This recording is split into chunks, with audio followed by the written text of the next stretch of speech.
Welcome to the director's commentary of my first short film, 2,261 Days. If you haven't watched the film yet, I will leave it up here and in the description below, so you can watch it. It's only 16 minutes long. So, I haven't seen this short film for over a month now, maybe a little bit longer, which is quite weird considering I spent the first 4 to 5 months of the year filming and editing it. For a period of time, there was multiple weeks in a row where every single day I was sat down watching over the footage of this film, editing it. Speaking of editing, I'm going to do a separate video which delves into the editing side of things a bit more. I have, however, released the entire editing process that I did in a time-lapse form if you want to go watch that as well. However, this director's commentary video will focus mainly on the production aspect of creating the short film. Anyway, let's get into this. I am genuinely excited and may feel a little bit nostalgic, even though I only haven't seen it in a month.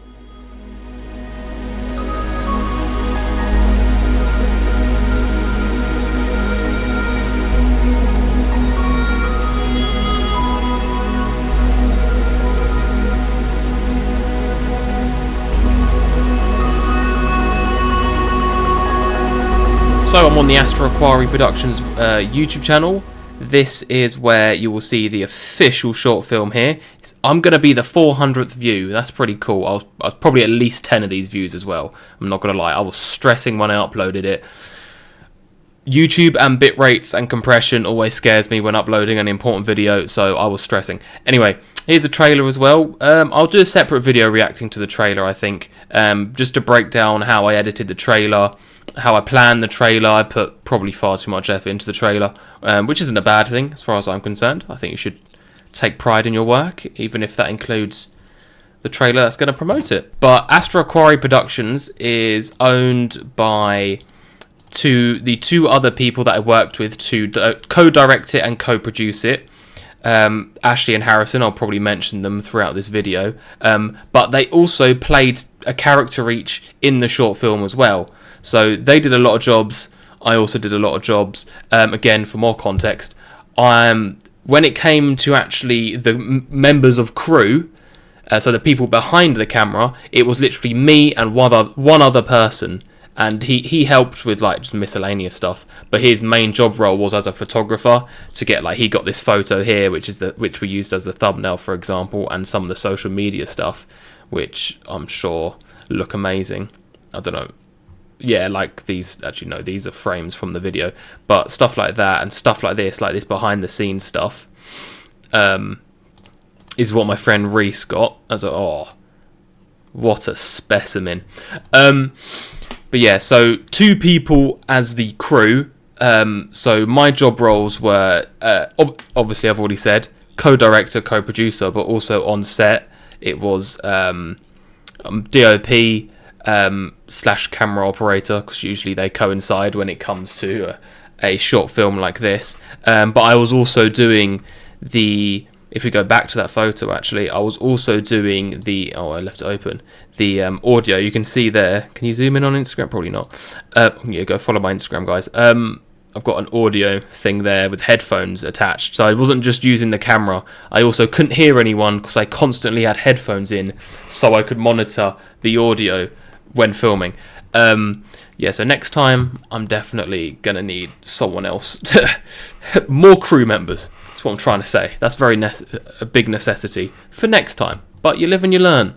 So I helped with pre-production as well, so I know a lot about. I mean, I even helped set up this YouTube channel. I made that banner, because I've had so many bloody YouTube channels. I know how to actually set them up adequately. Anyway, I'm kind of putting it off in case you can't tell. Yeah, look, 16 minutes and 11 seconds. YouTube likes to always add a second for some reason. And if you are watching this along with me, oh no, it started at the beginning. That's good. I will be pausing it. So, if you want to watch it uninterrupted first, please go and just watch it first. It's free. 400 views. Fuck yes. Let's go. Let me like my own comment. Okay, I'm going to watch it at 1440p because for some reason, even though this is just a 1080p monitor, 1440p still looks better than 1080p. Make it make sense. I don't know if it's just YouTube using better bit rates or whatever. Let's go. The music, may I add, very good. I haven't even met the person who did the music. But, yeah, story. Yeah, so I haven't written the story. I didn't write the script or anything. What else to say? Yeah, so she did the music, but there was a time constraint, so she only did like 2-minute sections of music, so it was only an adequate amount for the intro and the outro, which I don't think was bad. But there is one scene later on, like a section of a scene later on, which there's like silence in it, and I'm like, oh, I should have put like trees rustling in the background, or at least something. Let's go back. This is scene 1 with her narration, and I edited this last, just because of some of the, like this shot here and the previous shot of her walking through the forest. This is Harrison, by the way, the previous person that we saw. This is Ashley, or at least the back of her. As you can see there, directed by Ashley Harrison, Nathan Richardson. So, sorry, I'm fiddling with a lens cap. It's probably really bad for the audio. These scenes were filmed with just us three going to location to film. And these scenes, as I was saying, was purposefully shot. You know, I had it in the shot list. I did the shot list. That took years, Jesus, just going through the script and having to write down every single... I have it somewhere, actually. Shall I find it? I'll put pictures up on screen now so you see what I'm on about. I don't want to bore you too much. Some of these shots were planned for the intro, and then other shots that I put in this intro section were just other shots that I got when filming other days for other scenes. And we had it took a long time to get this narration that you're hearing, because Ashley and Harrison, it's only Ashley who's it's only Ashley who narrates. It's from her point of view. And Astra Quarry Productions, hell yeah. But I keep getting distracted from the narration. We've got 40 seconds into it, and I've been rambling on for like 20 minutes. I apologise. Go watch it if you're bored. Yeah, it took a long time to sort out the someone with good enough audio equipment to record the narration. I think they had a plan with someone else, but then they were busy, and then they found another person, but they were going to charge money, and this is like they had basically no money to spend on this, which is quite impressive considering what we managed to do with no money. But they eventually met someone who is the same place where we premiered the short film, which you can watch the recording of the premiere live Q&A if you want to, up in the corner. They also had a little recording section where she was able to record the audio, because before that she had a little like a shotgun microphone, which I have on the top of my camera right now. She tried to do the narration with that, and it was horrific. I said, no, I'm not putting that in something I'm editing, because it would just look bad on me. Go find somewhere else to sort it out. I get again, my friend who was behind the camera, he's into his music, so I said that she should speak to him about it as well. But they found someone. Narration was good. There's a few other scenes as well with narration over like a montage section. So it got to a stage with the editing process where I edited all the scenes I could, because I filmed all the scenes except for the first scene, because of a shot that's coming up, which took a while to arrange. And I didn't want to edit any further, because I wanted the narration to edit around first. But yeah, with this shot, it's slightly zooming out. I know this is an editing thing, but you can see it's slightly zooming out. That isn't in camera, I did that in editing, just because I thought it was too still of a frame, I guess. It's happening on this shot as well. I met Jake at a refugee camp, and from then on we've stuck together. I think I'm liking him more and yeah, this is one of those days where we went out, it was just us three filming, which was very convenient because it meant you didn't have to rely on other people, and you know, it's a hard location to get to. You can obviously park your car there, but it's still a walk with all the equipment and shit, and it was very muddy when we first started filming. This shot here, very proud of the shot, but this shot here is the last shot we filmed. Right at the beginning of it's the title card, so it's a very important shot. But there was actually people walking over here. There's dog walkers, because we started filming this in January, but we filmed this I don't know, maybe in April, probably. Maybe even, probably not. Maybe even May. I actually don't know. But yeah, we filmed this very late, so it's a lot nicer weather. So there was a dog walkers out.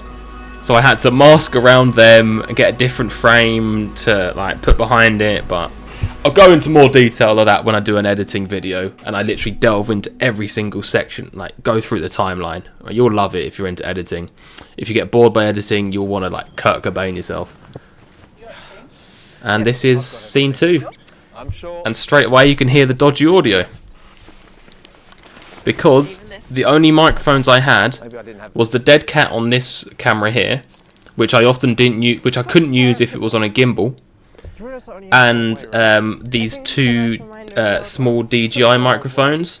I'll put a picture on screen now. You know what it is. I don't know where they are actually. And these guys are wearing them now.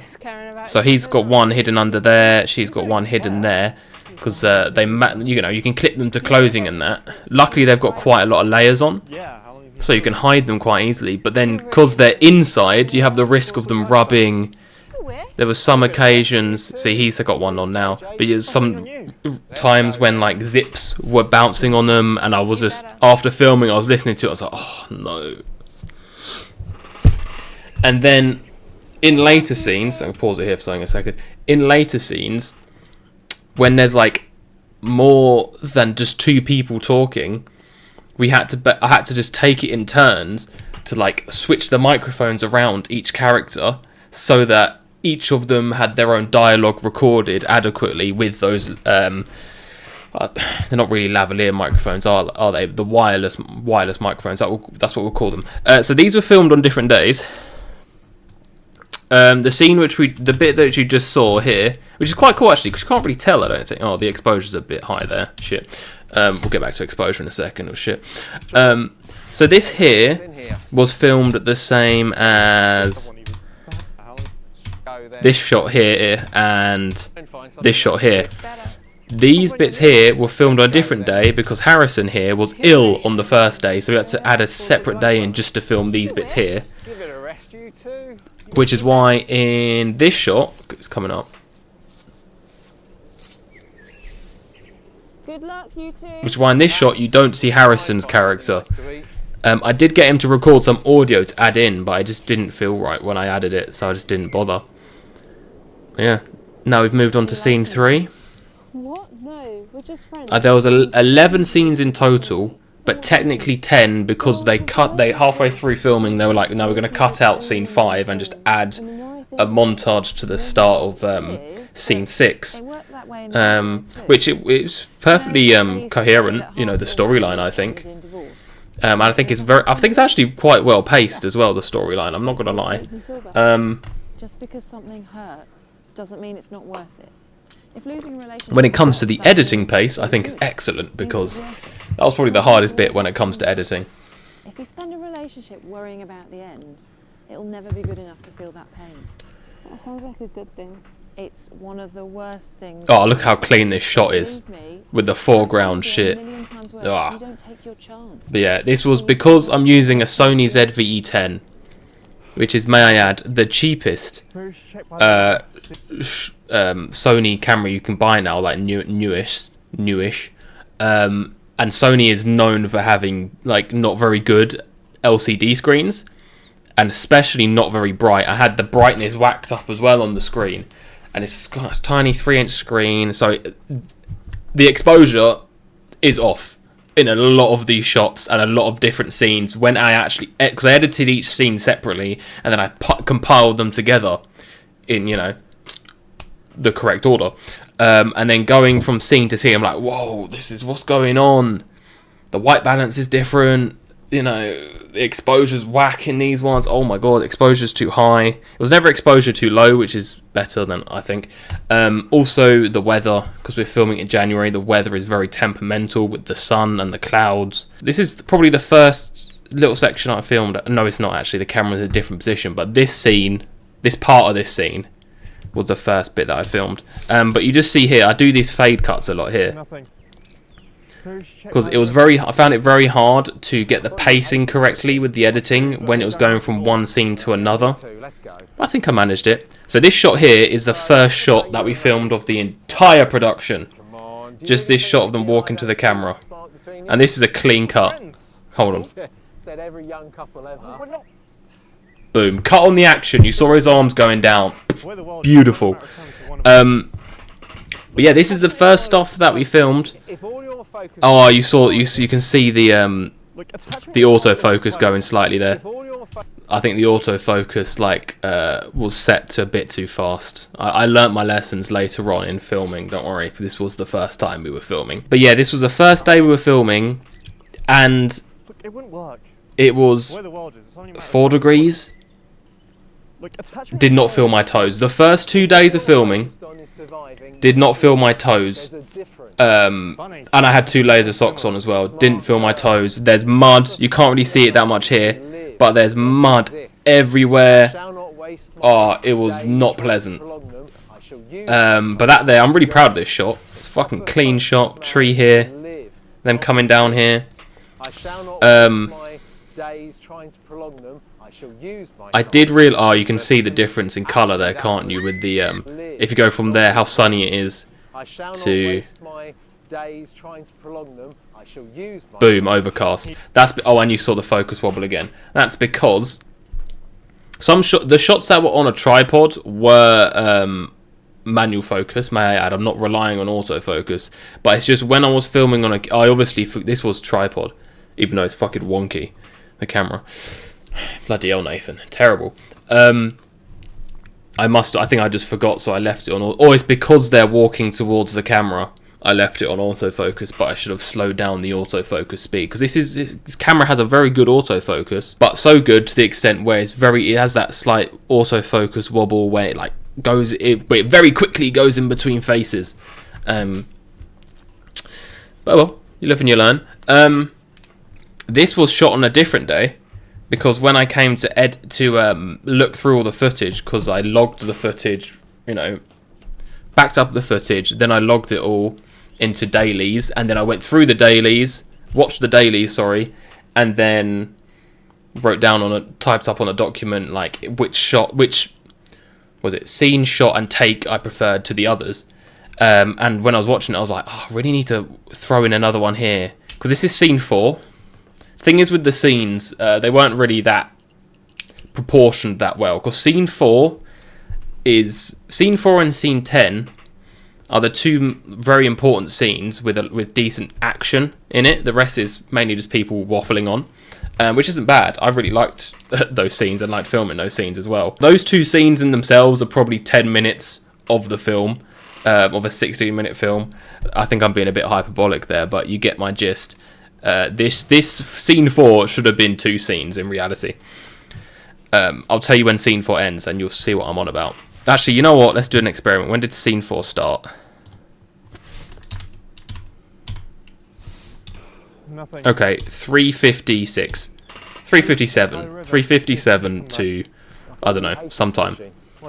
Fuck it, we'll round it up to 4 minutes. We'll give it the benefit of the doubt. But yeah, I realised I had to add this... Nope, this shot here. And that scream is added in from... I used Pixabay, I think it's called, for all of the audio that I didn't capture. That's where I got all of, because it's all free audio, free use audio. So that's where I got pretty much all the audio from, or sound effects from. Sorry. Obviously, the music, as I said, was made by someone for us, because you want both the actors to react to the scream at the same time. Obviously, so we had Reese off camera. He screamed, or basically roared, off camera, so that these 2 could react to it as if it was a girl screaming. And then obviously when editing, I have to take that out. If you put it up to a really good speaker, you might be able to hear him in the background. Because I don't know. Actually, no. I would have taken it out. I'm not that stupid, or am I? Anyway, let's continue. Jack London. This was a nice shot. I really like this shot. This is actually a still frame until there, because I just wanted the shot to be a little longer. A distraction outrun, maybe. There's no way we can kill them both. Yeah. If you lead one off, I'll help them kill the other. And also, that shot there, where it goes here, they're not talking. They're just like, I just said pretend like you're or talk about anything. They didn't have microphones on either. They had microphones on in that scene there. This is overexposed. Yeah, so on this shot here, they're just probably talking about carrots or something. I don't know. The behind the scenes are quite funny because it's always just people waffling behind the camera whilst they're doing their shit in the background. I should have tried this shot a few more times because I only did it twice. I realised on the first section of scene 4, this section here, I spent ages on this. We did so many shots. We did this shot here was the first one, and then I did 2 shots each where I was with the gimbal following them, but like focused on one character and then another character, and obviously that there is at least 3 takes each. And then I did one where I was holding the gimbal but walking with both of them in front of me. And then when they got to standing over here, I did this shot here with me holding the gimbal, and that just took a long time. And I was realising, yeah, we're and also everyone else who was there was up in the other location, just waiting. Which I know they say that if you're an extra, they're not obviously not extras, but they do say if you're an extra, a lot of film production is just waiting around for hours on end. This here is a fun shot, but it was also a huge rush to film. Look at the overexposure. Oh my god, that's hideous. It's all overexposed. I say this scene is still scene 4. I filmed that another day as well because I realised it should have a close-up of him saying "oh shit." I know. And I was really hard to get the pacing right with how to like show that this character lost the zombie that was following him. I think we could have focused on that a little bit more. But again, I really rushed with this scene because it was already starting to get dark and we had a lot of other stuff to film. We did the mistake of cramming it all in one day. I did tell them because I helped them do the first call sheet and gave them like my call sheet template. And I was like, I really don't think we'll be able to fit all this in. But they were like, yes, we will. And of course, everyone's late on the first day of filming. Actually, I think people are late every day of filming, but we'll ignore that. And I think I am a bit of a perfectionist. They did start taking the piss out of me because I would always say, one more take. You can see in one of these scenes, actually I think we've missed it. Here. You can see here, there's 2 mistakes like this with shit in the background, is what we're going to call them. There's technically a little GoPro cam, not GoPro, DJI equivalent if we're being pedantic, down there. And my tripod up there. Yeah, it's very hard to see. I didn't bother masking it out or anything because it's just, you can't really tell. Someone did notice it on the on the screening, but only one person noticed it, and they didn't notice the other one, which I didn't even notice until pretty much the thing was edited. So, but we'll get to that, don't worry. But yeah, this is a good. He almost actually he did fall down on that scene. I keep skipping too much. Sorry. Yeah, freezing cold. Oh no, we've gone past it, haven't we? Bitten again. That bite noise was from Pixar. Oh, did you hear that? You'll hear that's a shutter noise. You'll hear that a lot throughout this. My friend Reese, he was obviously doing the photos, and he has a DSLR, not a mirrorless camera. Even though I don't know why I said that, mirrorless cameras also have shutters, unless it's an electronic one. Anyway, so you can hear in a lot of these scenes where I am resorting to use the actual in-camera audio, even if it's just so there's noise in the background, is not silent. You sadly do hear the shutter noise when Reese is trying to take action photos of behind the scenes stuff and just potential promotional photos. Is what it is. Again, would be better if there was someone there with a boom pole that would have avoided this issue. But you can only hear it because I pointed it out, I think. She made a very good zombie noise, may I add, as well. I'm very impressed, I'm not going to lie. Shit. Where the hell's it gone? That was a smooth as well, because I do always get scared with this camera. It has no in-body stabilization, and even though it's on a gimbal, I've never used a gimbal properly before. So I was very happy with how smooth that shot was. It's a shame it was overexposed. Now this shot here, you can kind of see him trembling. That's because he is lying on the freezing cold mud in 2-degree weather. Okay, as I said, I couldn't feel my toes by this point of filming, okay? And he is in a t-shirt, because his character's in a t-shirt, lying on the floor. We did put a mat underneath him for this scene here, but bro is fucking cold. We filmed this scene twice. You can hear Reese's camera in the background. We filmed this scene twice, about to get loud. And I wanted to do it from different angles, but very quick, as soon as we finished doing it from this angle, they were like, nah, we're moving on. He went back to his car just so he could sit in his car with the engine on, just to warm up. Bro's a beast. That's all. I wouldn't be lying on the floor in that temperature like that. I'd be complaining. And this was the better take. So it was a good take. I won't lie, they were both good takes. But also another thing I've realised, she doesn't have a microphone on him. Because I thought we were going to film it multiple times, the microphone is on him.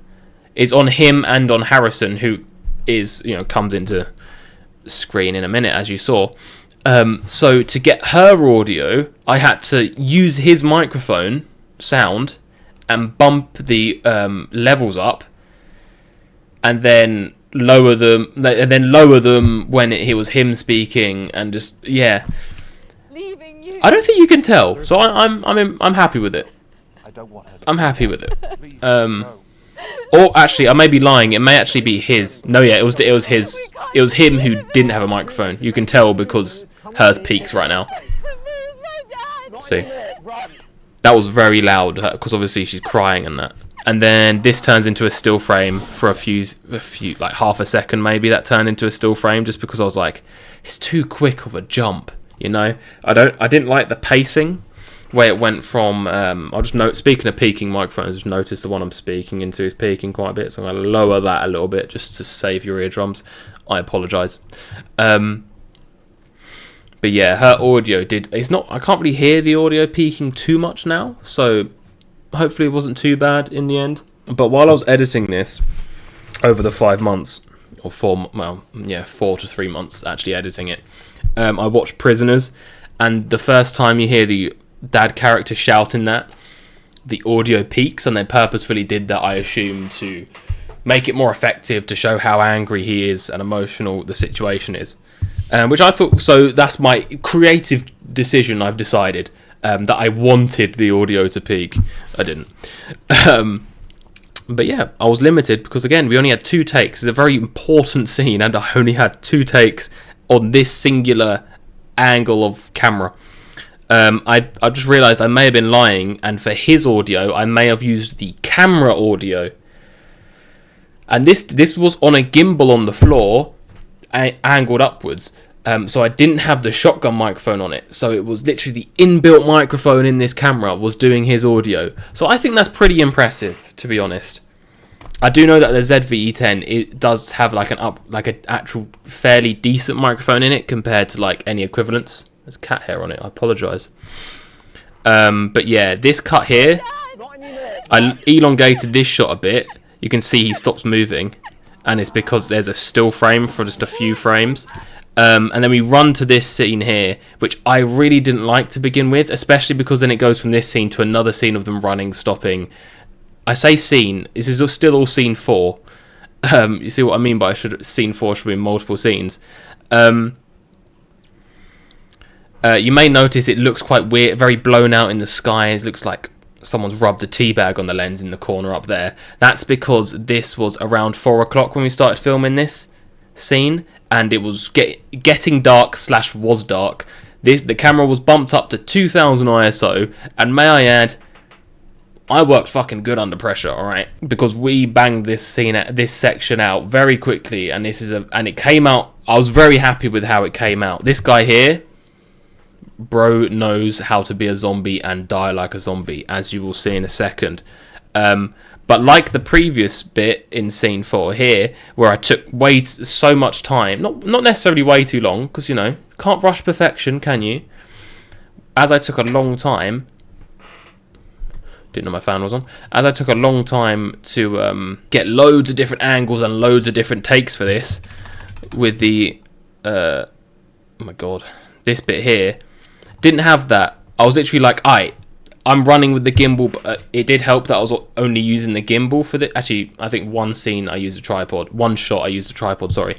But yeah, majority of this was on the gimbal. So this, I was like here, one shot here behind these two, and then the shot that you may have just seen. Not anymore, run!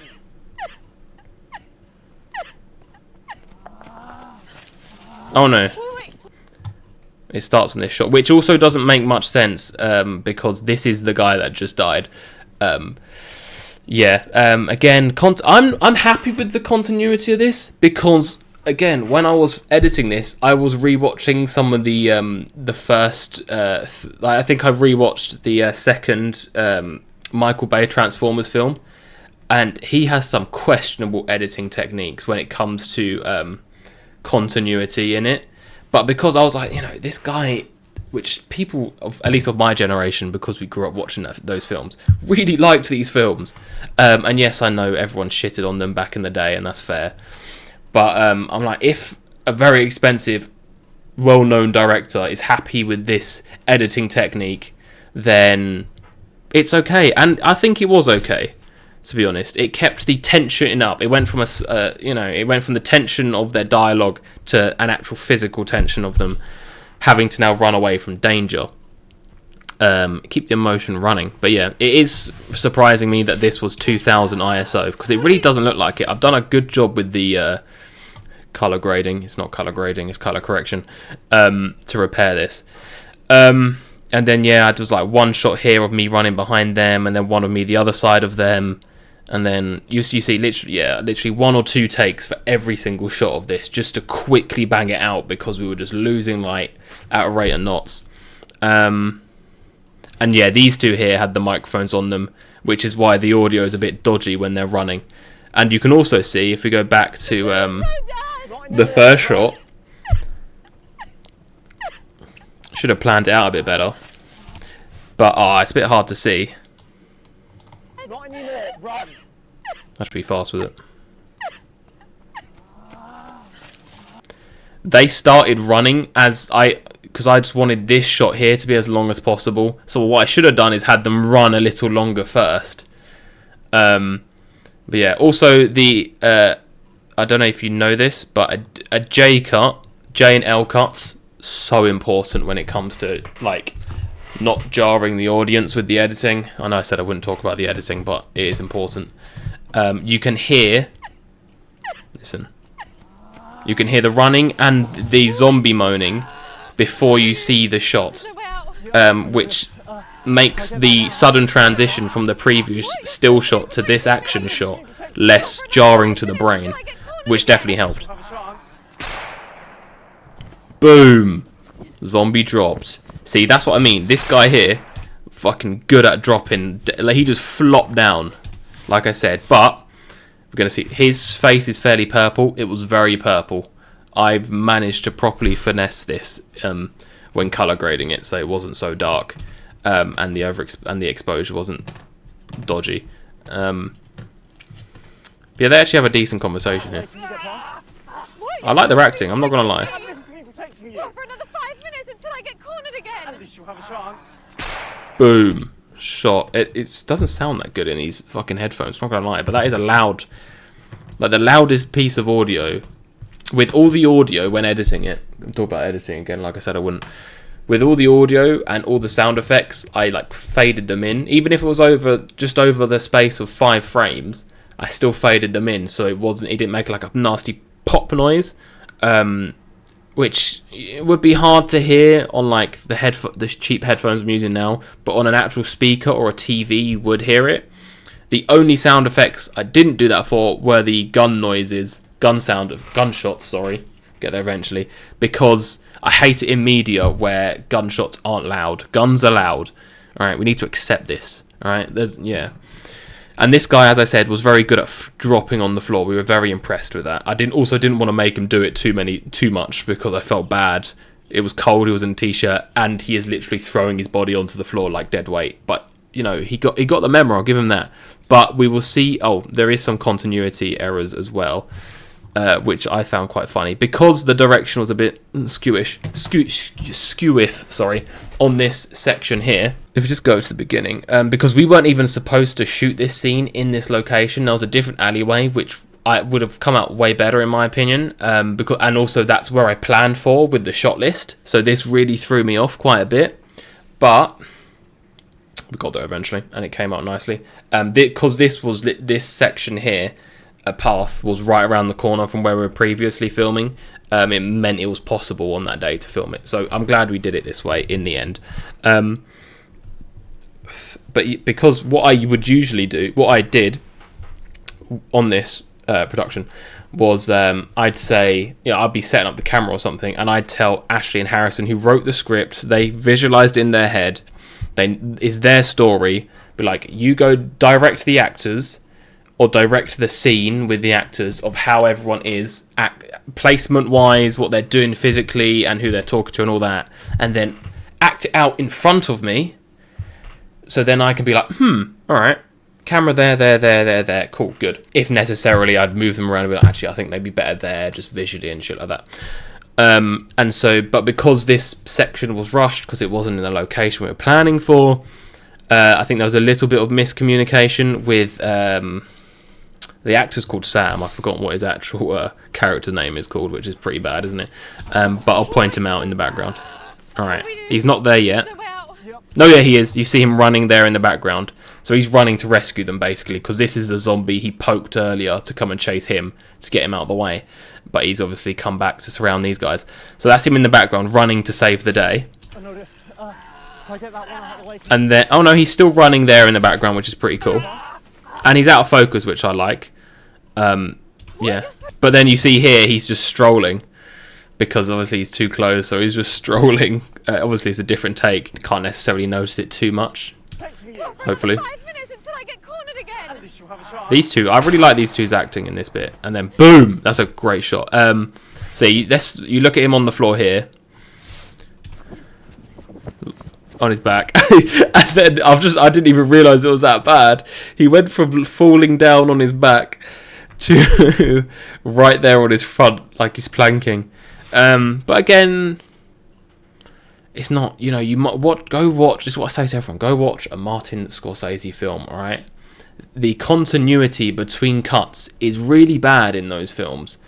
Like when it comes to characters speaking, like the way the position of their head is in the conversation between different cuts, or if they're having a cigarette or cigar, you see it like lit and then not lit in a different one or in a different position. And it's only noticeable if you actually pay attention. But our brain usually just fills in the blanks, and we're going to be watching them running away. So it's not actually that deep. I'm just being nitpicky because it's my own, my own work. And yeah, this shot here I threw in because again, this is still scene 4. But just going from them running away like that to we're going to go to this scene here of them continuing to basically finishing their run, saying that they've run far away. Film this on a different day though, if you can't know. So I just yoinked this shot here from scene 2. Was that scene 3? Scene 3. And basically what I was doing here was I was just bored. These two were sat there because we were waiting for Sam to arrive. I think he was going to do something or something. No, I think it was with Harrison, and they were coming down later or something, maybe, I've forgotten. But I was just messing around with the camera, just wanting to get some B-roll shots. These two here didn't even know they're being filmed. They're actually on their phones right now, but obviously you can't tell that. They could just be like knitting or writing in her diary, which, may I add, actually, the plan for a lot of this originally was for her she was narrating, but it wasn't actually her speaking that was narrating it, if that makes sense. It was supposed to be the words in her diary that was narrating it, and we were supposed to see shots of her like in her tent writing a diary. Didn't have tents, and we also didn't have any diary shots, which is a shame. I thought they would have looked good, but again, it came out really well, so it wouldn't have made a difference, I don't think. But yeah, I'm very glad I just got random shots like this, just so I could throw this in to help break up the just to help like create better continuity. I don't know why, I really like that shot. What the hell are you? Oh, and this shot was great as well. This was an accidental shot. Turned around and I filmed the other two. No, I filmed the chase, and then I was gonna move it to this shot here of it behind her shoulder, and I just put the tripod down as I was doing something else, and I was like, We'll take care of hold on, that's a fucking sick shot, you know. Oh. Adjusted it slightly. We've got a camp with 2 more people. And also I think it's just good. It segregates her from the other two to show that she's, you know, an outsider. They're inviting her into the group. You know, she doesn't actually know them. She's just lost her dad, the only other person that she did know.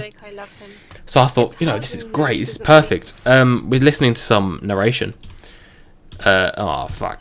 It's now day 2. This shot here I filmed for scene 2, which we've already seen. Also, I've just realised scene 4 has finally ended. So when does it end? Agreed. Come on, kid. 7:28. 7:28 from what was it, like 4 minutes ish. So that's 3.5 minutes. 3.5 minutes for one scene in a 60 for one out of effectively 10 scenes. I'm gonna whip out the calculator just to actually like put my money where my mouth is. Ugh, fuck, what am I doing? So 16 divided by 11 should be 1.45 minutes per scene, and on average, and that was not the case for scene 4. But we'll see again. This scene coming up is very short, I believe, if I remember correctly. I could be wrong, actually. No, because this is scene 6. So this montage bit at the beginning is a replacement for scene 5. And then scene 6 continues as it would normally, which I believe is these two having a conversation, then running. It's all coming back. I'm remembering it. It's almost like I only did this a few months ago, like at the beginning of the year. What? I'm very happy that I've over-filmed, maybe you'd like to call it, I don't know. But it means that I was able to use this shot here, which I think goes well with this narration here, because when I was first started editing scene 2, I was like, this shot doesn't really fit in at all, you know. But I was able to use it here, which is good because it's actually a shot which I really quite like, even though it is bloody overexposed. This shot as well here is from a scene which we haven't seen yet, is from scene 8 or 9, I believe. But I was able to throw it in here for this montage, and which is again, I guess, a positive. I said, didn't I, that I edited all the narration parts last, but this is a positive of editing all the narration parts last because they were montages, or scene 1, which meant I had basically all of the footage to play around with, and all the footage that I hadn't used to play around with. All I had to do was go through my shot log and choose what would be best for these scenes. He doesn't believe in love because of the apocalypse, but maybe I could change. Oh my god. Yo, this cross. My god. You'll see in the credits, I put Reese under props purely because of this cross. We were filming one day, probably halfway through, probably like one of the later filming days. We're just waiting at the area where we did a lot of filming in this area here. You can see down there is where the actual fight happened, in scene 4. Where her dad dies, but we were just waiting up here because we were waiting for the others to like sort out the camp, you know, all the props. And Reese just found these 2 sticks lying next to each other and just built this cross and then just perfectly slotted it in the ground. And because I was waiting for the others, I was like, this is the perfect opportunity. I'm taking some like still shots of it, and then I was like, you know what? I said to her, I was like, kneel down next to it and like look somber or something. And I just, I overutilized this cross, and I'm very glad I did, and I'm very glad Reese just randomly decided to make it, because it did wonders, I think, visually and in terms of storytelling. Which is weird. Especially in my favourite shot, which is coming up. It's the last shot in scene 9. I will obviously point it out because I thought he cared that much about me. I'm happy. Oh, look, she wiped a fake tear away. That's good. See, this is what I mean. She's actually a good actor or actress. Again, don't know what to say. Because all I said was, I literally just said, oh, can you just crouch down, please? And let me get a shot. And, you know, she actually embodied the character very well, I think. Time's running out with what's going on in the world. So I guess it's, and also, again, it was just another shot to add to help break up the pacing. Huh? So this is still scene 6 now. You settling in okay? Well, she's fine. This was another day What? where it was just us three filming. Haven't we all? Well, yeah, but she's 14. Why do you care so much? This took a very long time. That probably took the most amount of shots, that one. And They're not talking in sync right now, but you can't see their mouths from here, so it doesn't matter. And I don't think they're actually there if we go back to the next shot. I guess. When are we going to go back to the next shot? Yeah, no, they're not actually even there yet, but you don't notice that, so it's all fine. That's kind of how it is with editing. You realise that most people aren't really going to notice the finer details, which is good. You can see the camera swaying a bit here, and that's another reason why this shot was so hard to do and took so much time, because I'm walking backwards with a gimbal on this uneven flooring here. If you go back, with puddles in it and shit, I'm walking backwards. We have to keep the same pace so that it doesn't look weird with these guys slowing down or speeding up, so that they keep the same distance. I've had to have the focus on. I can't remember if I used autofocus or not. I think I definitely used autofocus.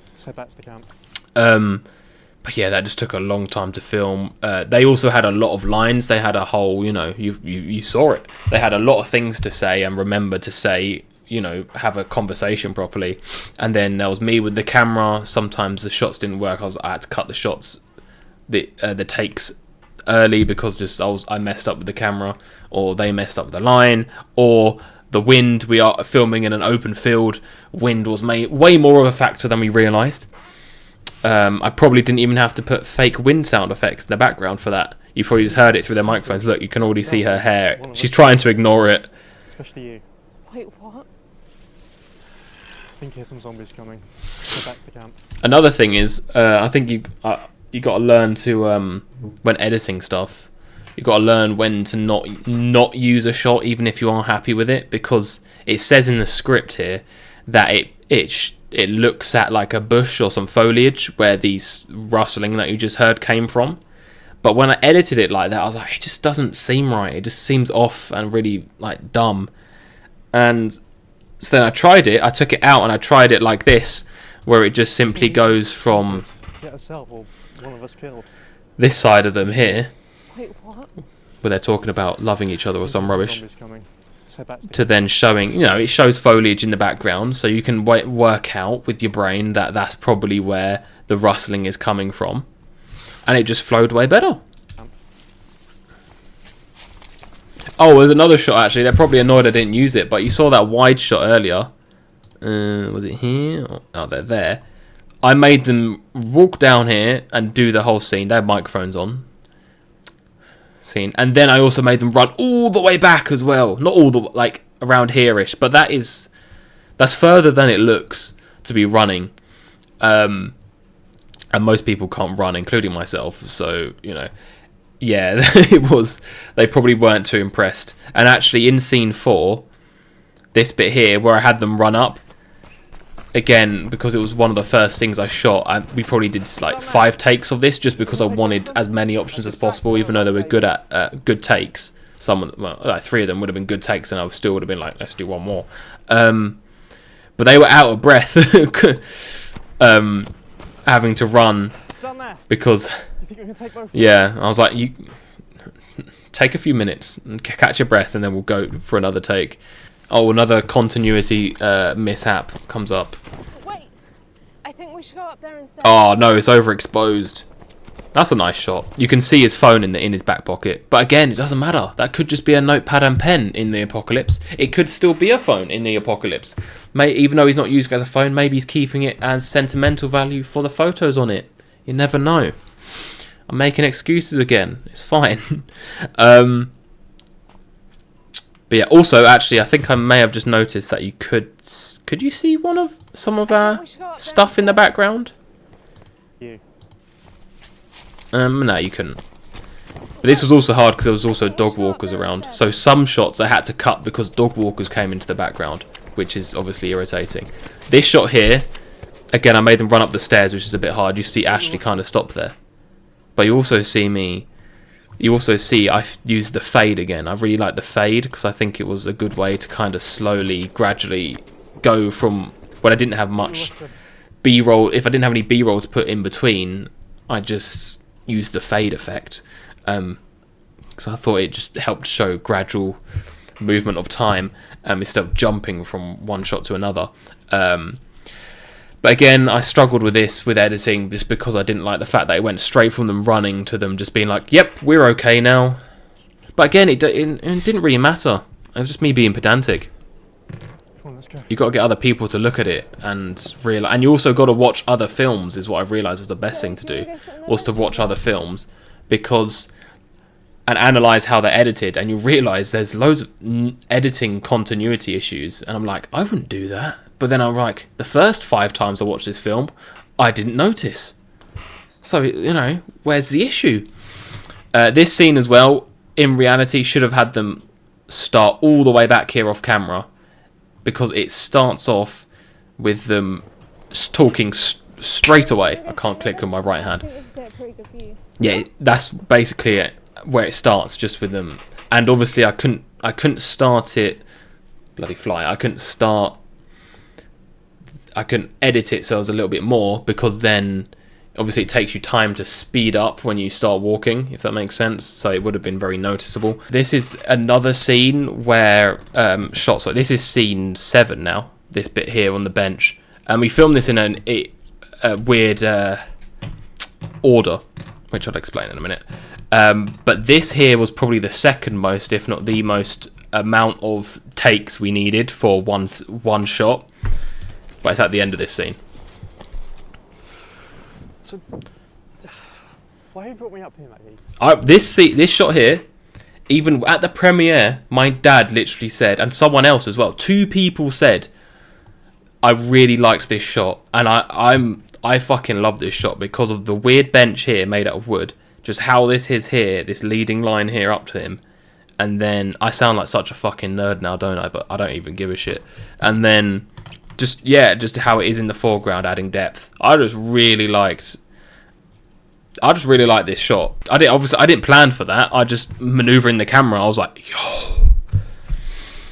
See, I just really fucking liked that shot. I was very happy with that shot. I was literally after filming a day, when I come home, I back up the footage, and then like maybe the next day or something, I turn it into a daily, export the daily, and then watch through every single clip in its entirety. When I saw that, I was like, yo. I was literally hitting my desk with excitement for how happy I was with how a shot came out. Maybe I should be in a padded cell. I don't know. Is that normal, chat? Probably not. Well, there's something I've been meaning to tell you. Go on. Oh, it's zooming in as well. You see the zoom in? Sorry, guys, you have to watch the kiss again. I know it's not very Christian of me. Yeah, it's slightly zooming in. That's not in camera. That's zooming out there as well. That's I did that in the edit. It's just this new world took over my mind, and this shot here. Guys! A hut came towards us. Vicky and Peter have packed up the camp. We need to go. Come on! So much for that. And in case you can't tell, Ashley's the one who didn't have the microphone on. She does have quite a quiet voice as it was. You can hear Ellie's character very clearly. Well, too clearly. It peaks again. And also had to turn down the running noise because of all the rustling against the clothes when running. And you can hear Harrison clearly. But yeah, that's what it is. But this shot here... Sorry, he says a one-liner. It was every single take, he did a different one-liner. So it was quite funny. And which is a shame, because there was another take which I think had a better one-liner.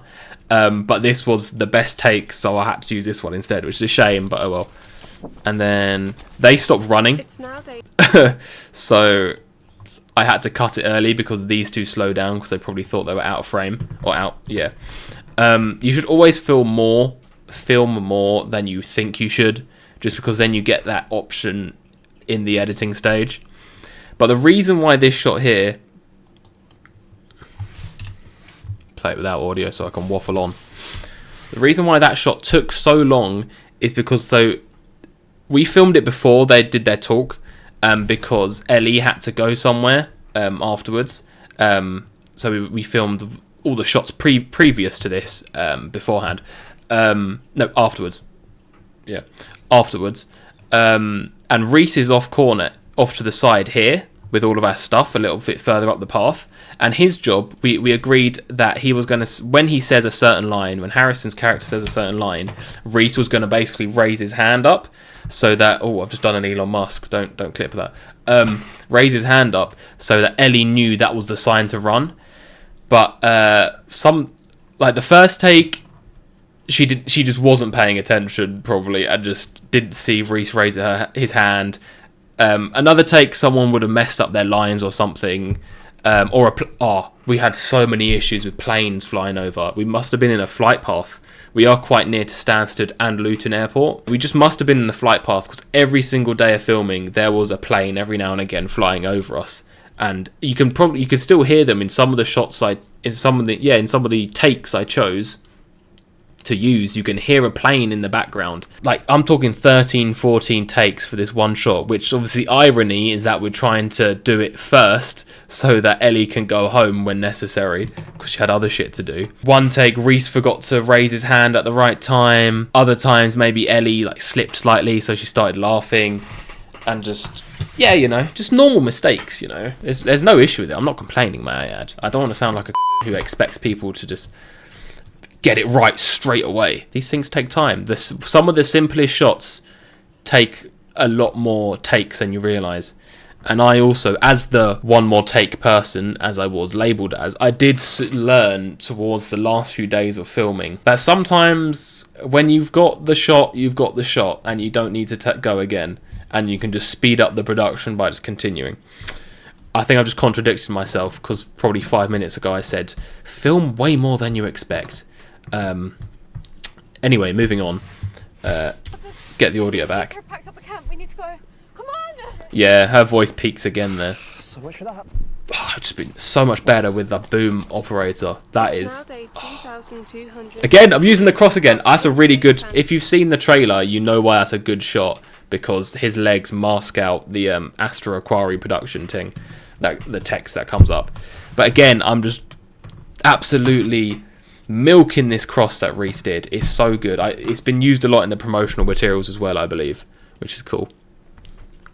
With the camp being overrun and Jake kissing me. This is a bit overexposed. I've only been able to- Oh, that's very overexposed, Nathan. What did you do? This, may I add, is the best shot when it comes to behind the scenes, because me and Reese are behind the camera, and obviously this is like full 50mm zoomed in on an APS-C camera, so it's more like 70mm, but fully zoomed in. I got him to walk all the way, and he was out of frame way longer than you realised, and it's way further of a walk than you actually realise. So, and you just see me and Reese, you hear me and Reese behind the camera just chatting shit, being like, oh yeah, he's gonna go to her, he's gonna say, yeah, your dad's dead, how you doing, or some shit like that. Jake about my reaction.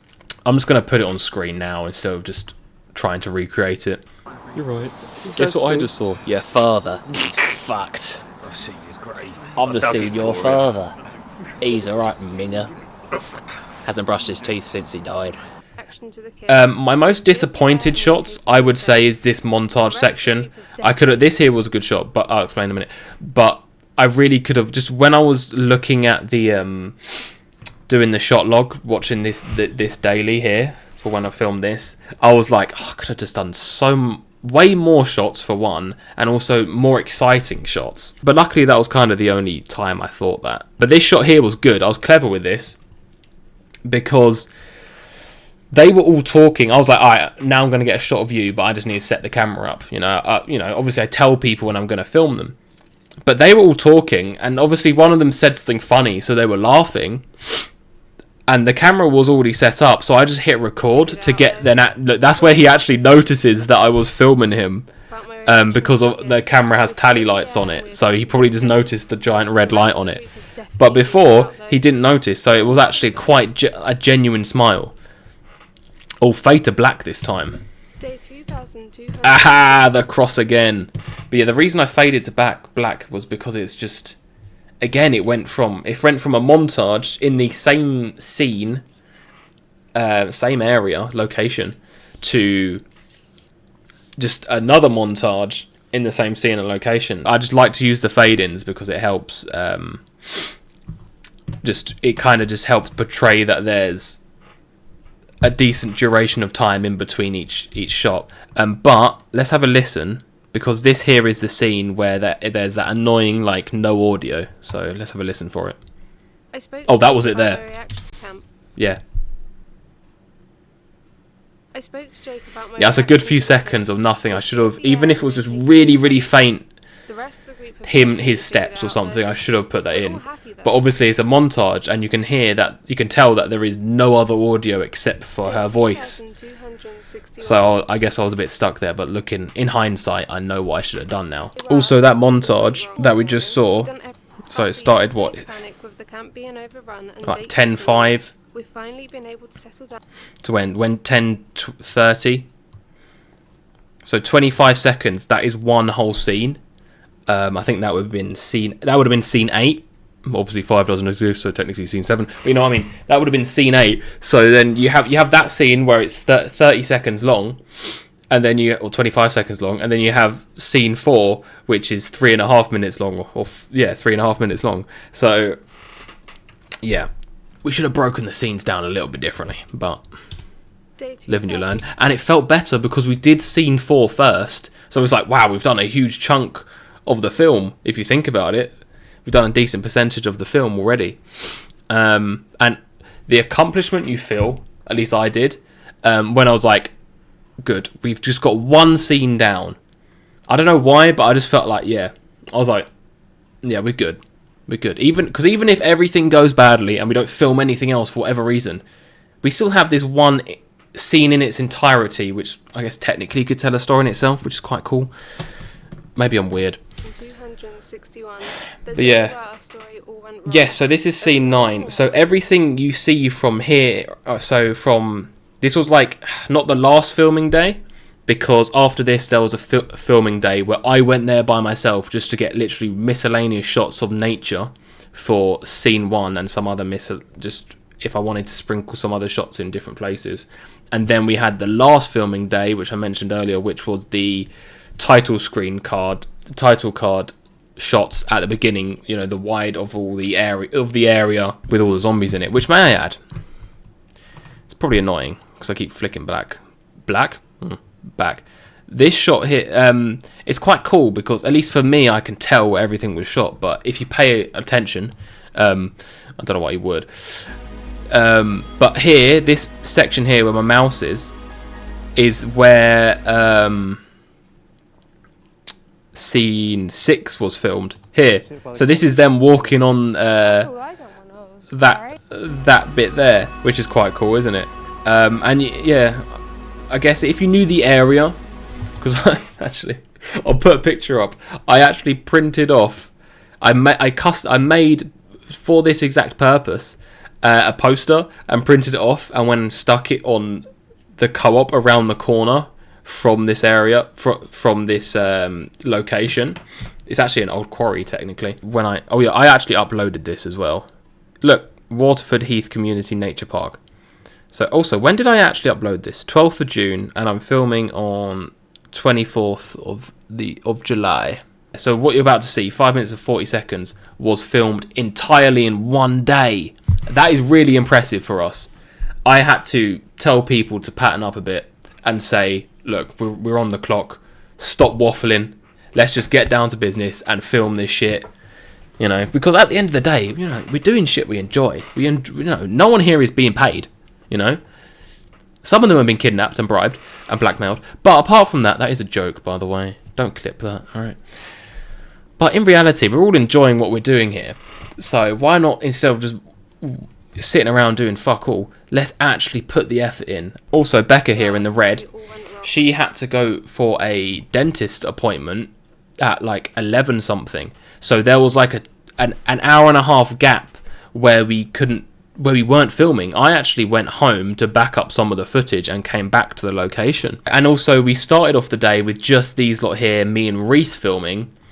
And then later on, these two got better at organising the call sheets, which was very cool to see. If you compare the first call sheet that they did to the last call sheet that they did, it's significantly better and better planned out and everything, which is cool to see how you can improve over just like, I don't know, maybe 10 shoot days. breakfast. Although on this day, as you can see here, it was very nice with the sun and sunny. We done everything we usually do. Wake up. Using the cross again, but you can see with how sharp the shadows are, it was very sunny, which is a welcome surprise. It differentiates it from all the other days in the short film, but it caused its own Breakfast, a issues. card game, and then we chose to go on a run as well. I don't know why, but I just really like this shot. It's not even. You can't even see Harrison. The camera should be more over, kind of. But I don't know why, I just really like this shot. Me and Jake went on a run, and Peter, he went alone. It's a bit overexposed on her face, isn't it? I would also like to mention that this is at 25 frames per second. Technically, I could have done it at 30 or 24 frames per second because everything's filmed outside. But just in the UK, because of the hertz that our electricity runs off of, it's normal to film over here in 25 frames per second, whereas in America you'd film at 24 and 30. Although actually in films that are made in the UK they still shoot it at 24. It's just TV over here, it's shoot at 25. I'm boring everyone, I apologise. As I said, Becca had to leave early to go to a dentist appointment. So we shot the montagey bits which you saw before, and then so this shot here would have been filmed afterwards. Actually, no, it wasn't. You can see a shadow. I'm lying. Maybe I'm wrong. Oh, let's see. Do you see the overexposure in that shot? I can guarantee I tried to fix this as well, but just all of the sun rays just cut, and it's misting up the ND filter as well. That's because I'm facing the sun. Yes, I'll look after This is a clean shot. I like this shot though. Tell me if you notice something. Even though it's really overexposed, I really like that shot. But do you see that there? That is our kind of trolley thing, which had all of our stuff in it, all of the props. You can literally see my blue guest bag there. But I didn't even notice that was in the background, and you could see that. You can see it a bit more there.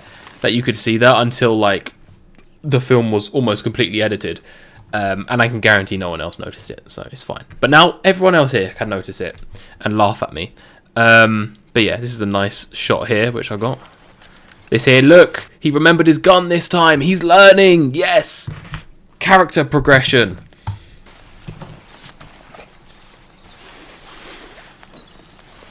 Please do be careful, my love. Oh, that was a bit jarring, wasn't it, with the audio? I didn't know. Oh, fuck. I need to edit it all over again. Please do be careful. I know what it is. It's because I went from the sound from her microphone of her getting up, so rustling against her clothing, to the next shot. My love, I don't see why This here, I went to this shot, audio, I reckon. Damn. Fuck. See, you're still noticing things. Promise I'll be Even like after a month and a third. But also with that shot there, then you can see across the lens because of the sun. I really should have redone that. I promise I'll be okay, sweetheart. I love you. But yeah, we filmed all this bit first because obviously she had to go to her dentist appointment. This here is my favourite shot of the whole thing.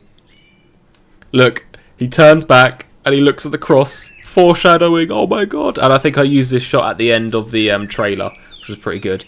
The funny thing is, if you actually had the actual audio on this shot, because this is another shot where I was like, can I quickly just get you two walking past into the distance, please? I just thought of an idea for a shot.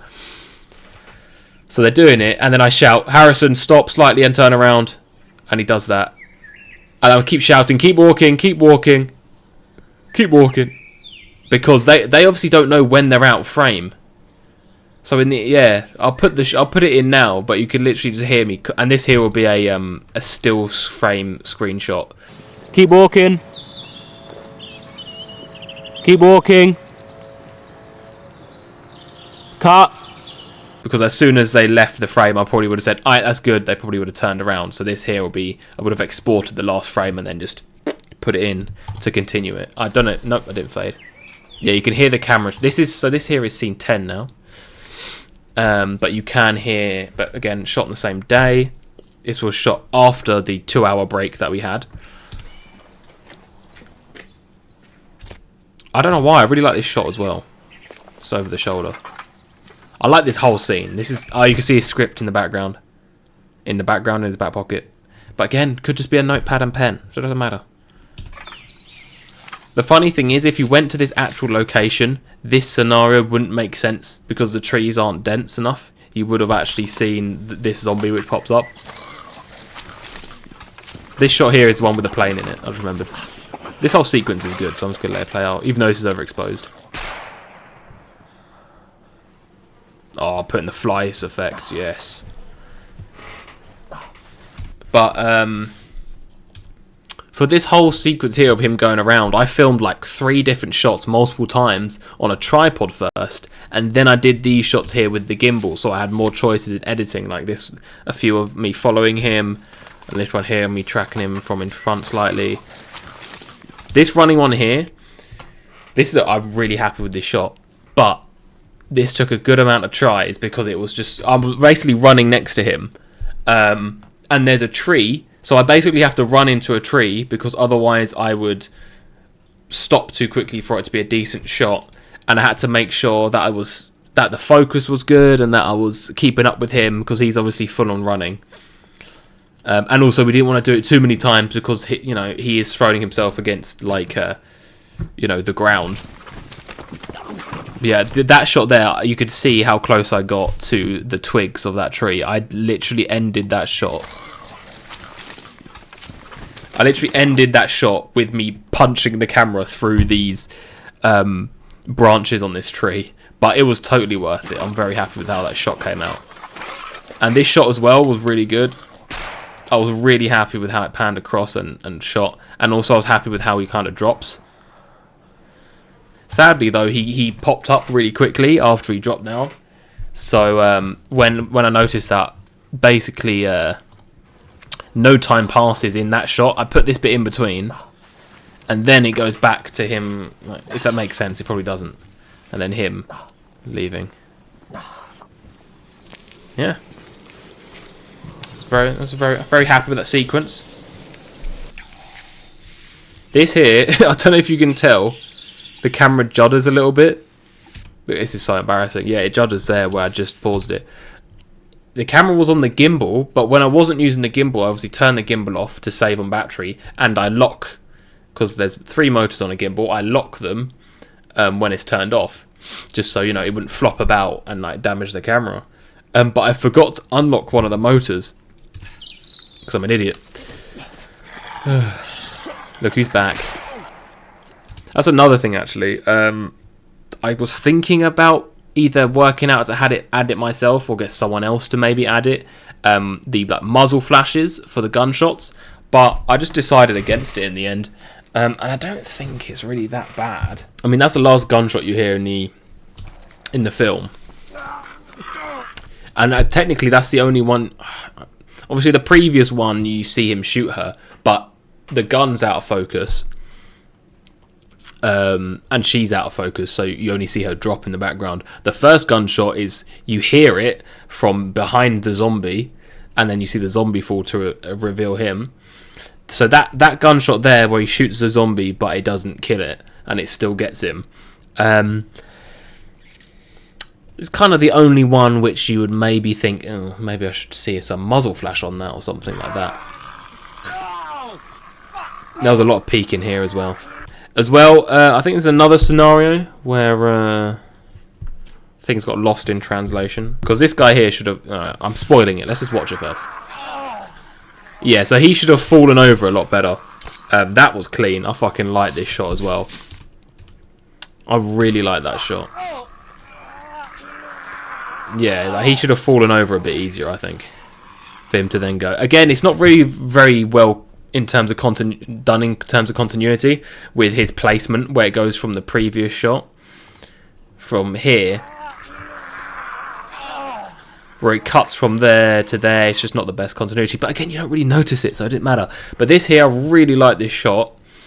But there was a version of this shot which I preferred, just how the exposure worked, because the sun kept changing because it's going through all these branches and all these trees, which was a palaver I'll get to in a minute. And also this shot here, you see this here, that's not a tree, that's Ashley and her brown jacket. I didn't notice when filming it on the monitor. Again, it's a small monitor, so I'm going to blame that. as the issue. When I came to editing it, I realised that, oh no, you can literally see Ashley in the corner just sitting there. So this is technically zoomed in slightly in post-production and moved over to the side just to crop her out, basically. But again, you can't really tell. This is why we film in 4K as well, so that I'm able to crop in, you know, a little bit when necessary, or I'm able to do those small zoom-ins and zoom-ins? Why did I say it like that? Zoom-ins, bloody hell, and zoom-outs, without it really losing much quality. That was clean though, that sound effect. And that sound effect, that was clean, that was. That's a very cheap, you can't tell because it is of the motion blur, but that's a very cheap, like £5 plastic blade, one of those retractable ones, which you can just pretend to stab people with. Not that you should go around pretending to stab people, of course, especially in London. This is a good, I just heard Reese's camera in the background again. Again, in terms of blocking, it kind of doesn't make sense. Because you see... And then you see Ashley running. So she's in a rush, and you still hear her running in the background of this bit here. Then you hear the other characters also turn up, because you heard one scream, Peter, no. These two. But then Ashley, who was just running, is now just standing stationary. But it works in terms of blocking and in terms of the action that the camera now performs. I really like that shot, especially with the lens flare as well. Look, I'm sorry, that wasn't your father anymore. I had to. It doesn't make it any easier. I really struggled to edit that bit because I'm breaking the 180-degree rule quite a decent amount. And I was like, oh, should I do it this way? Should I not?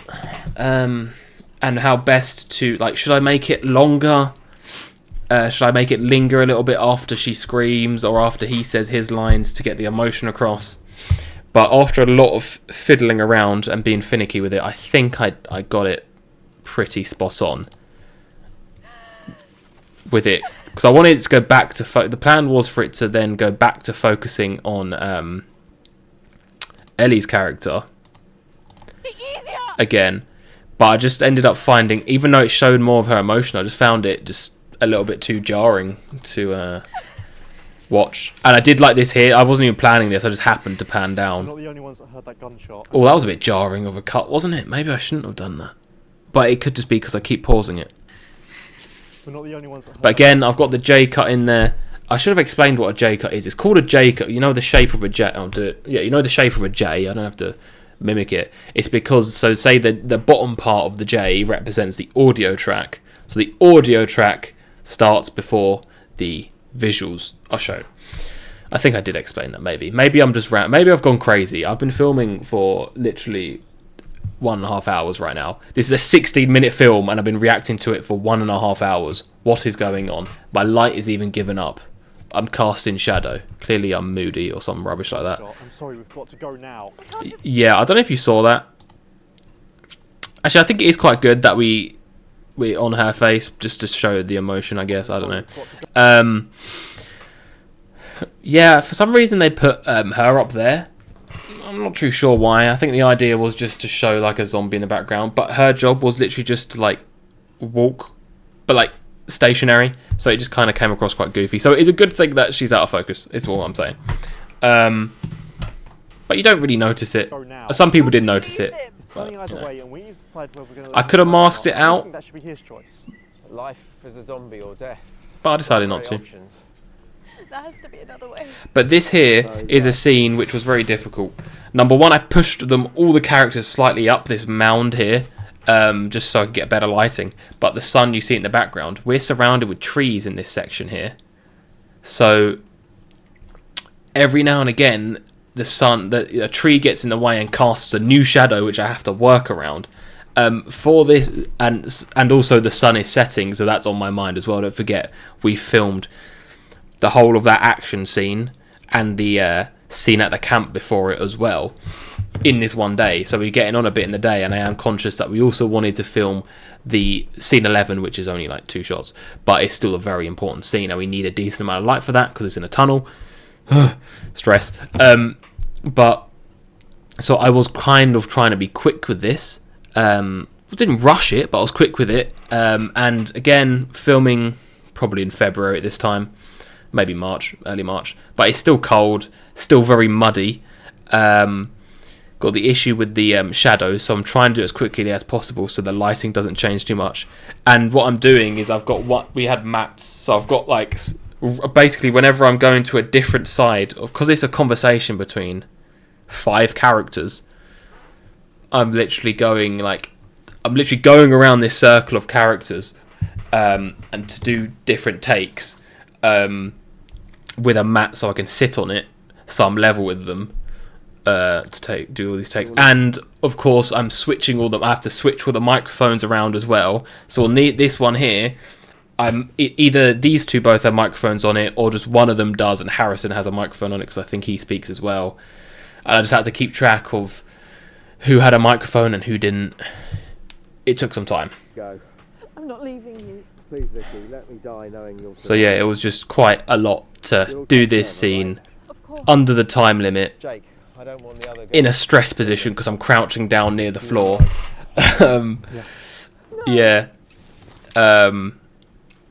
Trying to go around to capture everyone's faces, make sure it's all focused. Obviously then there's multiple takes to make sure we get all the necessary audio. It took some time, but we got there. I think it came out very well. It took a long time to edit, that's for sure, because most of the scenes before this just had 2 characters talking to each other. This here had all 5 characters chipping in at one stage or another. Then there was this knife throat shot as well. Actually, a funny thing, this is a good shot. Literally through 2 people that care about it the most. Let's go here. This mound here. Now we filmed every single time we filmed, unless it was just me going there by myself. It was on a Saturday or a Sunday, so it was a weekend, which obviously has its own issues of the members of the public being there because they're not all at work. And so we were filming here, and up behind this mound, some like 14-year-old boy ran up here while halfway through a take.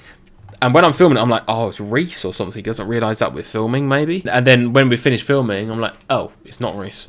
And this guy was like, I'm playing hide and seek. I need somewhere to hide. I was like, yeah, we're gonna. I was like, we're gonna get you found because we're yelling. You know, people are dying over here. Obviously not actually. I told her to be careful of zombies as well because I'm a good Samaritan like that. And there was a water bottle up here at some point. I don't know if that's. I don't think that is it. But there was a water bottle up here which I had to get someone to move because it was in the shot. Of course.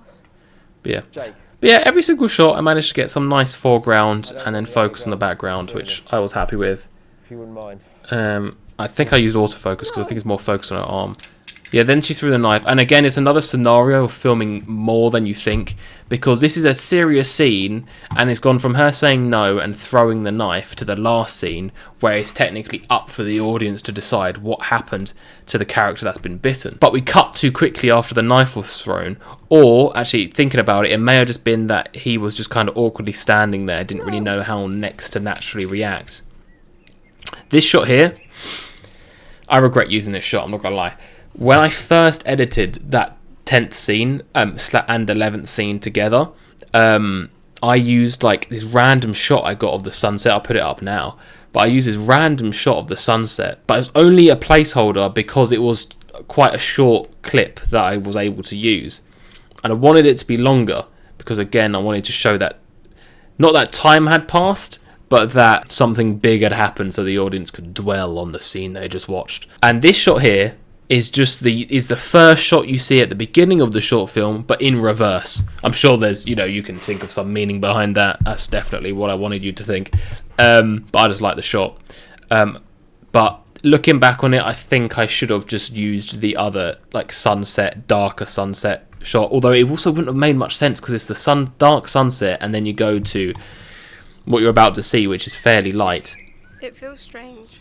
Yeah, so this here is also filmed on the same day as everything else that you've just seen, since like 10 minutes in. And this was the last bit we've seen. And we finessed this day. It's my favourite day of filming, as you'll know if you saw the Q&A video. They were also happy. Now it's all changed. But yeah, Vicky's broken without Peter. it's got the narration in it. Jake keeps telling me that the two of us are fine, but he's become more distant. This and shot got back here, to how he used to be. You can see this shadow here in the corner. Become more I wanted to do this distant throughout the and whole how he tunnel, used to be. but I couldn't because you see this shadow that appears here. Oh, God's sake. Well, you saw it. That wasn't their shadow, that was my shadow, because obviously I'm walking in front of them, so they're going to see my shadow first on the side of the wall, because you can see where the sun is in this direction, and it's casting the shadow down here on the tunnel. So I couldn't walk that deep into the tunnel for that shot. So I sadly had to cut that shot a bit quicker than I wanted to. But it is what it is. I really like this ending shot. Losing Peter has made him feel he was right all along about attachments. I don't know what I did with the focus though, because I don't think they don't look like they're in focus. I think now they're in focus maybe. Maybe Jake was right. And also the sun change. I don't know if you can tell, Maybe we don't get but it gets brighter, and it's not because of the ISO. Like, I never used auto ISO in this. Don't even put me in that bracket of human. All right, I didn't do that. But I think the sun just happened to move away from behind a cloud. Maybe it is just about survival. So it does actually get a bit too overexposed here. But I still believe the key to that is Also, what I did was I said, all right, stand there, because there's a gate. There's a gate right behind me. We're right up against the gate, and Reese and everyone else who wasn't needed in front of the camera is next to me or behind me, and I'm like, nobody move, because if you're casting a shadow up here or something, we're gonna notice it. And because I wanted to keep this shot a little bit longer, just so that because I knew the credits were going to start on this shot and then it was going to fade to black, I could already think that's what I was going to do. So when they start walk, and again we're not rushing, but we're being speedy with it. So I've had this thought as they're walking towards the camera filming, as they're walking towards the camera like this. So I've said as they get past. As the first two of them get past the camera, I'm like, just stand there and don't move. Stand there and nobody move. But I still believe the key to that is I don't know if you can tell by their shadows. Yeah, you probably can actually. But they're literally just standing next to me right now on the camera for like the next few frames. I mean, I could have just, again, what I did in other shots, just taken a screen capture of this last frame and lengthened it out. I didn't. Another cool thing which I did, similar to the intro shot, the title card shot, where I had to mask like dog walkers in the background out, there was this big white sign here with a red outline on it. I'll get the original picture up for you. It was really jarring. I was like, I've had enough of it. It probably isn't that bad, but it's pissing me off. I like the symmetry of this shot. Obviously, it's not perfect with the posts, but it doesn't need to be or the shadow, but it doesn't need to be perfect. I took a screen, whatever you call it, a screen capture of like the first frame, masked it out here. That's why this bit of foliage here just kind of all just gets all messy up here, which you can't really notice. But it does do that. But that could be, you could argue that that's natural, and you probably didn't notice it until I pointed it out. So, but it just makes the whole shot a lot cleaner, I think. So it was definitely worth it. Because together we can survive. And boom, that is the last bit of the that's the second piece of music cutting in there, just as Ashley says her the last important word. Because I first had the audio playing when she finished her dialogue, but I was like, nah, it's better when she says, but you can survive, because it's more impactful. And then, it fades to black on the Aquari Productions. But of course, story, most important part. Boom! Look at that. I know that guy. He's alright. He's tolerable, you know. Yeah, I edited it. I could put myself where I want. But I was a bit weird with the credits, because at the beginning I put story by Ashley and Harrison, and then at the end, because I edited this scene 11 first, and the credits first, and then I edited the first scene. The reason why I didn't put up here, because you'd usually put up here directed by, produced, but obviously I did put the company that is produced, Ashley's production company. What I'm saying is I'm repeating myself here with the credits by saying story by them again.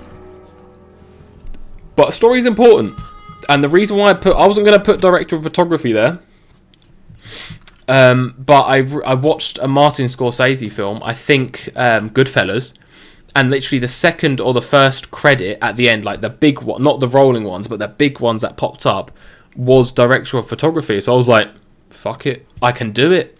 I've been proven by one of the Hollywood gods that it's allowed when editing. I really like the music, I'm not gonna lie. It really fitted it, and then fades to black on there, and then that fades before the that goes up. This font here is one of my favourite fonts. It's Consolas, I think, and this was supposed to be a placeholder, but I realised that I didn't want to have to redo the credits. I had to redo the credits 5 times because we kept getting new people in, or I spelt people's names wrong. I think for Becca, because it's confusing, because Ellie plays Bella and then Becca plays Vicky, so I accidentally put Bella instead of Becca for one of them. So shit like that, and I had to keep adding people, and then when someone did like the poster, I don't even know if I added them or not. I don't know if I was asked to, but I kept having to add people. And also because when we did, I edited this before we even shot the last shot for scene 1, the title card shot, which I've mentioned 1,000 times by now, and we had extras in that, so I had to go back to the credits, add them, and then retime them when they're scrolling up so that it's adequate, because then I have images at the end of the credits, which you'll see now. Yeah, for some reason I just really enjoyed doing the credits. I don't know, I think I'm weird. Like, because I hate it when you see like a nice short film and then they seem to always put the credits too big. I even think this is too big, to be honest. But you know what I mean, they always have credits like all the way across the screen. And I'm like, nah, you always want to make text smaller than you think, unless it's maybe a YouTube video. But I think, yeah, so YouTube Studio, Hertfordshire Studios is where it was premiered, and also where they recorded the narration. So that's why she asked me to throw that in there too. And then, yeah, it's got Astro Quarry Productions and the Hertfordshire Studio logos, which was a pain because they're images, so I had to time them properly. I literally had to get, there's definitely an easier way to do this. I might as well let it play out. I literally had got a calculator out to work out the pixels that the credits text rolls up, all that promotion, that the credit text rolls up, and then work out the percentage of that in determination to the sizes of the images, so that they could move up with the same image pixel distance from the end of the credits to the images. I've probably just given 5 people an aneurysm just describing what I had to go through to do that, and I can guarantee it was not it was not the easiest way to do it. I've really ruined this experience. I like at the end of a film where you just get to sit back and listen to the music and look at the credits, but that's why you can go watch the film by yourself and enjoy it in its entirety instead of listening to me waffle on. But this was good, just timing this as well with the music. I don't know if I faded the text. I don't think I did fade the text. I think I just let it finish with this frame.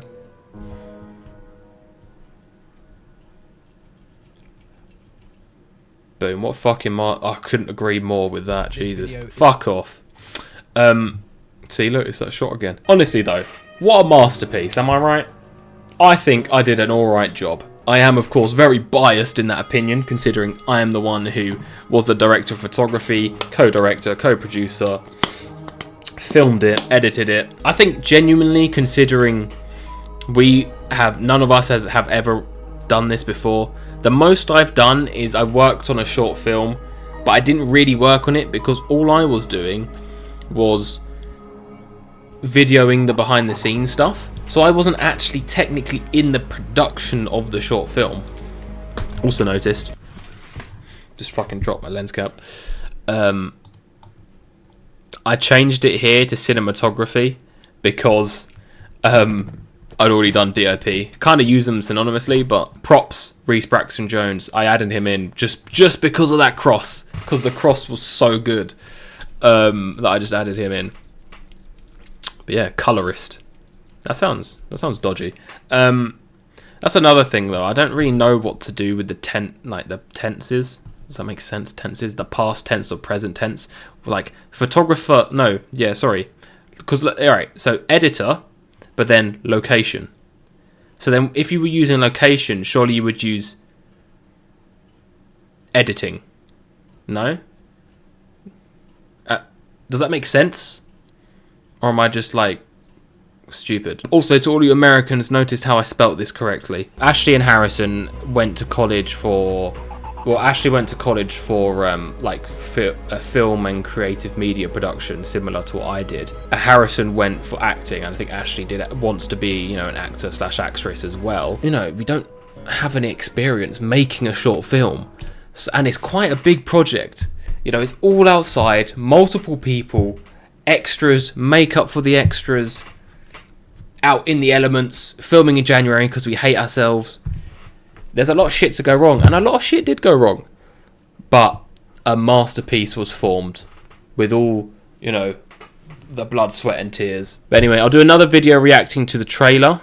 Not now, I am tired and I want some food. And I will also do a video where I react to, or not react, but I will literally go in depth through the Premiere profile, just explaining how I did everything. And going through like the main timeline, all the dailies, how I did the dailies. If you have any questions about the about the production, or that you want me to address in the editing video, please ask them below. I will do my best to answer them, preferably in English because I don't speak any other languages.